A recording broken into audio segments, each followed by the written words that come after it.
Aujourd'hui, on s'est réveillé d'un profond sommeil pour comprendre qu'est-ce qui se passe. Autour de nous, réellement, il y a des gens qui meurent. Mais pourquoi ne réagissons-nous pas? Pourquoi est-ce que nous ne nous levons pas pour faire quelque chose? Et c'est vrai qu'après avoir reçu des milliers de messages, des appels de par le monde, des gens qui ne cessent d'appeler encore, le téléphone est saturé parce que les gens appellent pour dire oui, nous devons nous lever, nous, la communauté africaine, le peuple africain, nous devons tous nous lever pour dire non, non, nous ne sommes pas des esclaves. Et nous ne l'avons jamais été. Ça, c'est une vérité. Moi, je me lève aujourd'hui pour dire simplement que je ne suis pas d'accord. Et je sais que derrière moi, il y a des hommes et des femmes qui appellent de toutes parts, qui écrivent en disant que nous sommes tous indignés. Mais nous nous demandons, après avoir parlé, que devons-nous faire? Et pourquoi est-ce que jusqu'à présent, nous ne voyons pas nos soi-disant hauts dignitaires réagir? Nous voulons votre réaction, c'est-à-dire une réaction physique. Est-ce que nous sommes obligés de nous lever pour parler, de crier pour se faire entendre? Est-ce qu'il faut encore que le sang soit versé pour que vous puissiez comprendre qu'il est temps que ça cesse? Combien de temps encore? Nos frères et sœurs sont en train de mourir. La mer Méditerranée est devenue un grand cimetière pour nos frères et nos sœurs. Et où sont nos soi-disant hauts dignitaires? Où êtes-vous, les dernières dames, pour réagir vis-à-vis de cette situation? Je ne vois personne. Tout ce que nous avons besoin, c'est que vous puissiez réagir vis-à-vis de ce fléau. C'est un crime contre l'humanité que nous sommes en train de subir. C'est un crime contre l'humanité que vous êtes en train de faire subir à nos frères et sœurs. Et chaque voyage, il y a 50 Ivoiriens, il y a 60 Camerounais, il y a des Guinéens, des Tchadiens, tous ces frères et sœurs qui sont en train de se déplacer en masse. Ils se déplacent pour fuir quoi? Pour fuir la misère. Ils meurent comme des poissons dans la mer. Mais regardez les images un peu. Regardez les images. Les poissons sont faits pour vivre dans l'eau et mourir dans l'eau. Mais nous autres, nous ne sommes pas faits pour vivre ou mourir dans l'eau. C'est pénible de continuer à voir ces images. C'est pénible. Ils sont en train de mourir comme des poissons, mais des humains qui meurent parce qu'on ne veut pas d'eux aussi de l'autre côté. Mais d'abord, commençons par vous, soi-disant hauts dignitaires. Êtes-vous vraiment des chefs d'État? Êtes-vous vraiment des hauts dignitaires ou des bas dignitaires? Mais aujourd'hui, je reviens encore vers vous parce que j'estime que vous ne réagissez toujours pas. Ces images ne vous disent vraiment rien. Comment est-ce que vous pouvez rester tranquille chez vous et continuer encore à manger et à dormir sans être perturbé? Vous ne faites pas des cauchemars, vous? Moi, je n'arrive plus à dormir. Je n'arrive plus à fermer l'œil. Je n'arrive plus à manger correctement. Parce que ces images atroces me font tellement mal, me font extrêmement mal. De voir tous ces jeunes Africains que vous chassez, parce qu'ils ne partent pas d'eux-mêmes, mais ils partent parce que vous les chassez de leur propre pays, de leur propre continent. L'Afrique est leur continent. Ils ont le droit, eux aussi, de bénéficier des richesses de l'Afrique. Vous voulez rester seul dans le continent africain? Vous voulez rester seul à diriger vos pays tout seul? Il n'y a pas que des jeunes. J'ai vu des pères de famille, j'ai vu des femmes,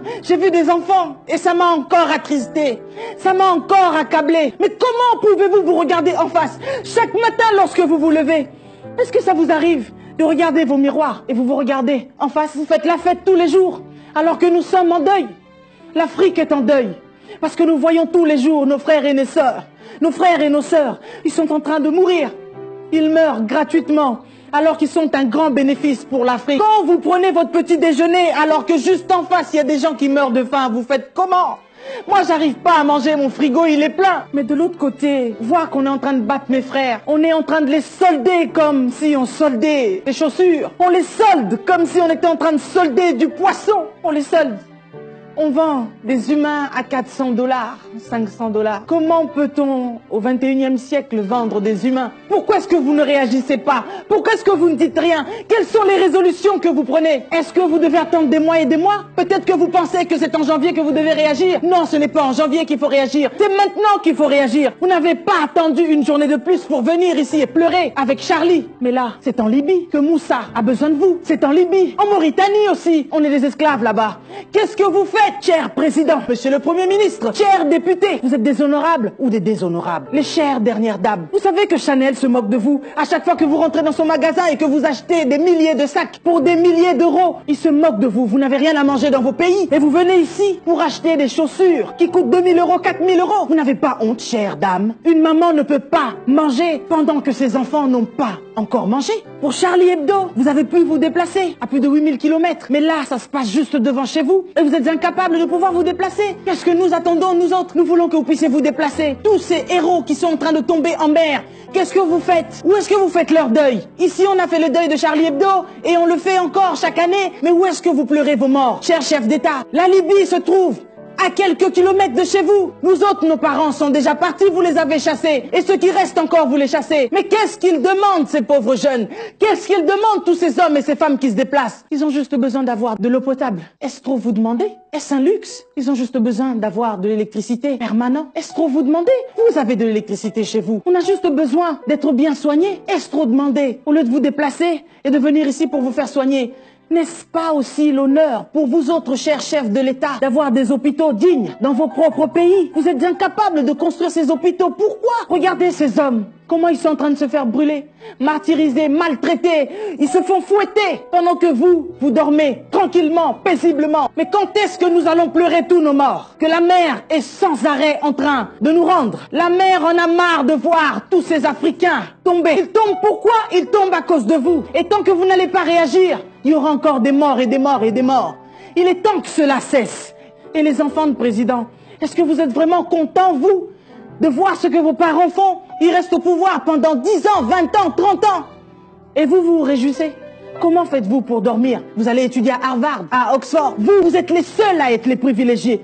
Vous et vos parents, vous êtes les privilégiés. Vous avez fait devenir nos pays des royaumes. Même en Angleterre, la reine d'Angleterre n'a pas le plein pouvoir. Elle a un gouvernement qui gère. Mais pourquoi est-ce que vous êtes les seuls à tout gérer? Le jeune Africain, tout ce qu'il vous demande aujourd'hui, c'est d'avoir un travail. Ça aussi, c'est trop demandé. Ici, il y a des personnes qui ne travaillent même pas, mais qui réussissent quand même à manger. Parce qu'ils ont un minimum que l'État leur reverse chaque mois. C'est trop vous demander. J'ai vu la liste des présidents, millionnaires, milliardaires. Mais qu'est-ce qu'ils font avec leurs milliards? Et comment même ils ont fait pour avoir tous ces milliards? C'est avec les caisses de l'État que vous avez réussi à vous enrichir. Mais vous êtes incapables de pouvoir construire des autoroutes pour que nous autres puissions rouler tranquillement et paisiblement afin qu'il y ait de l'import et de l'export. Où est-ce que vous voulez nous emmener? C'est trop vous demander de donner même un strict minimum à tous ces jeunes. Pourquoi vous les chassez de l'Afrique? Est-ce que vous ne vous posez vraiment pas la question que je suis en fonction depuis 10 ans, 15 ans, 20 ans? Qu'est-ce que j'ai fait pour cette population? Qu'est-ce que j'ai fait pour ces hommes et ces femmes? Et qu'est-ce que je fais pour que ces hommes et ces femmes quittent leur pays, quittent leur territoire? Vous nous chassez vous-même. Vous chassez vos propres fils et vous êtes fiers. Vous n'êtes donc pas des Africains. Vous n'avez que la peau noire, mais vous n'avez pas du sang africain. Parce que si vous aviez le sang africain, eh bien vous serez révoltés comme je le suis aujourd'hui. C'est parce que vous n'avez que la peau noire. Mais ce n'est pas du sang africain qui coule dans vos veines. Et si peut-être quelqu'un qui me regarde dirait que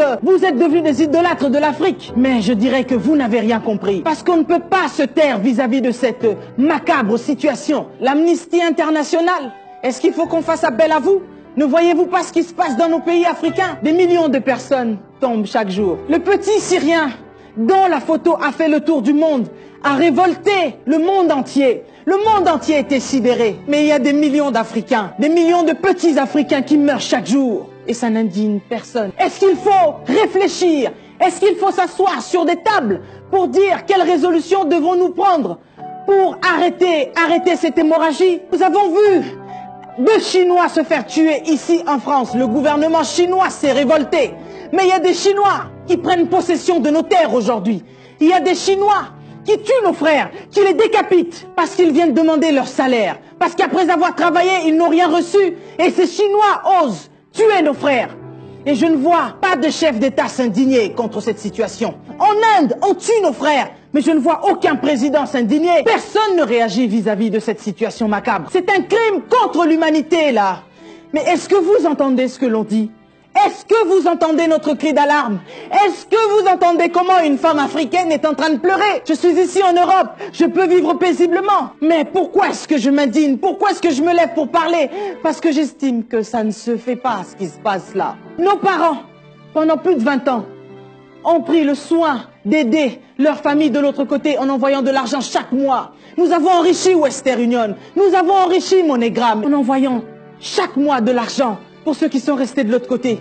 Et vous savez quoi? Après nos parents, c'est nous autres qui aidons ceux qui sont restés de l'autre côté. Et ce que je crains, moi, c'est de voir que demain, ce sont nos enfants à nous qui vont devoir faire la même chose. Mais je dis non, je ne veux pas que ça continue. Jusqu'à quand allons-nous continuer à vivre sous la servitude? Pourquoi est-ce que des stars ne parlent pas? J'en ai vu quelques-uns parler, mais je ne comprends pas. Les autres passent leur temps à mettre des petits mots sur les réseaux sociaux. Ce n'est pas suffisant. On a besoin d'action. On a besoin que vous agissiez. On a besoin que vous vous déplaciez. Mais où sont les hommes comme Mandela? Mais où sont les hommes comme Luther King? Mais où sont les femmes comme Rosa Parks? qui refuse de céder sa place parce qu'elle estime qu'elle aussi, elle avait le droit de s'asseoir. On se croirait dans un film, mais ce n'est pas un film, c'est une réalité. Voilà ce qu'on nous fait en Algérie, voilà comment est-ce qu'on nous maltraite au Maroc. J'ai reçu quelqu'un sur mon plateau qui disait qu'il fallait partir ou mourir. Et s'il fallait mourir, plutôt mourir dans la mer que mourir en Côte d'Ivoire. On arrive ou on meurt, c'était la devise. Et ça reste toujours la devise. Si moi j'ai besoin de boire tout de suite, ce qui est aberrant, en fait, ce qui est aberrant, ce qui est normal dans cette période-là, c'est que c'est le pipi, l'urine, qui devient l'eau. Et tu peux demander pardon à ton voisin, tu peux demander pardon à ta voisine. Pisse! Excusez-moi des termes, hein? Pisse pour que je boive. Vous vous rendez compte que tous ceux qui sont en train de partir partent avec une seule et unique chose dans la tête, c'est partir. S'il faut mourir, je préfère mourir de l'autre côté plutôt que mourir dans mon propre pays. Ils ont perdu l'amour de leur patrie. Ils ont perdu l'amour de leur continent. Je refuse de croire que l'Afrique ne peut pas changer. Je refuse de croire que l'homme noir ne peut pas se lever. Et d'un commun accord, nous pouvons faire des grandes choses. C'est l'unité qui nous manque. L'amour envers les uns et les autres. Aujourd'hui, lorsque quelqu'un se lève et parle, les autres se lèvent aussi pour dire « Mais tu es chrétien, pourquoi tu ne parles pas de Jésus? Mais tu ne fais que parler de l'Afrique. » Oui, je parle de Jésus. Mais vous savez quoi? Même dans la Bible, j'ai vu des gens servir Dieu Tout-Puissant, mais réagir lorsque leur pays, leur patrie était condamnée. J'ai vu David se lever pour combattre Goliath parce qu'il menaçait sa population. J'ai vu Moïse se lever parce que ses frères étaient menacés. Mais où sont nos hommes de Dieu aujourd'hui? Ils préfèrent s'éclipser. Vous vous éclipsez. Vous avez des intérêts quelque part. Et tous ces hommes qui tombent, ça ne vous dit rien. Mais tous ces hommes et ces femmes qui viennent prier dans vos églises, ce sont leurs frères et leurs sœurs qui tombent de l'autre côté. J'ai vu un homme de Dieu, Nathan, dans 2 Samuel 12, 7, qui dit au roi David, qui était un roi: ainsi parle l'Éternel. Cet homme-là, c'est toi. Vous connaissez cette histoire? Pourquoi est-ce que cet homme est venu parler ainsi à un roi? Il a osé lui parler après que ce roi ait tué le mari d'une femme que lui avait ravie. Mais cet homme, avec tant de sagesse, a osé venir parler au roi au péril de sa vie. Parce que David était roi, il pouvait bel et bien le tuer. Mais au nom de son Dieu, il a accepté de parler. Parce qu'il estimait qu'il fallait qu'il parle. Mais vous autres, vous acceptez de vous taire.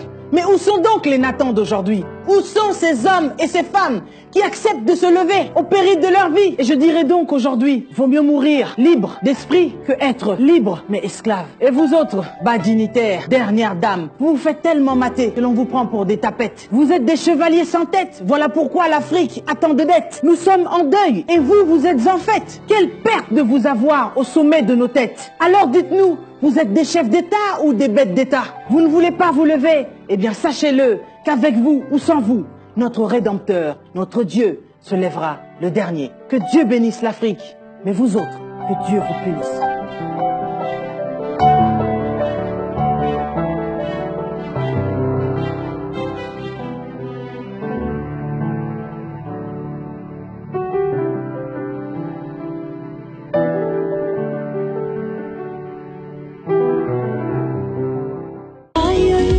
Pour votre édification spirituelle, suivez des puissants témoignages, des puissantes prédications, des puissantes prières en live, des émissions chrétiennes, des clips top gospel. Abonnez-vous dès maintenant sur notre nouveau compte YouTube Casarema Satellite.